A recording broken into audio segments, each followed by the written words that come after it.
Skupna energetska politika je področje, ki je precej novo na evropskem nivoju. Imamo pa na tem področju določeno politiko do leta 2020.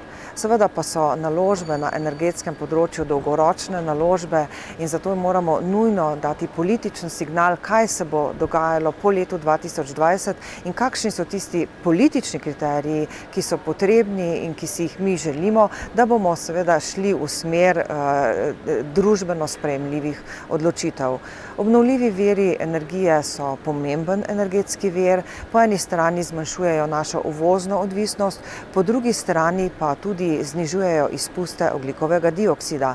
Slabo pa je to, da so večinoma zelo dragi, zaradi česar so mnoge države članice uvedle visoke subvencije za te vire in ti viri zdaj, ker jih je pač vedno več, vedno višji delež, izkrivljajo konkurenco na trgu. Mi pa imamo med drugim tudi cilj, da do naslednjega leta vzpostavimo delujoč notranji trg na področju elektrike in plina. Poleg subvencij pa za te obnovljive vire energije tudi velja, da niso tako zanesljivi, da veter ne piha vedno, sonce ne sije vedno, zato je pač treba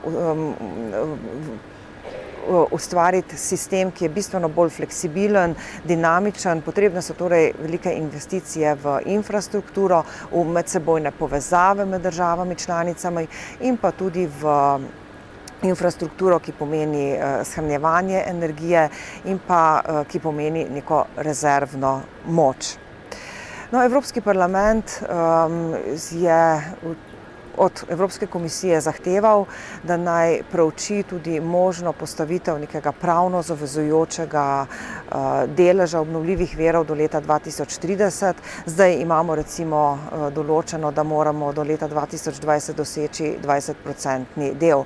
Vendar pa bo verjetno to vprašanje prišlo bolj do izraza nekje konec tega leta, ko bomo v parlamentu, pa tudi sicer na evropskem nivoju, obravnavali tako imenovane podnebno-energetske politike po letu 2020.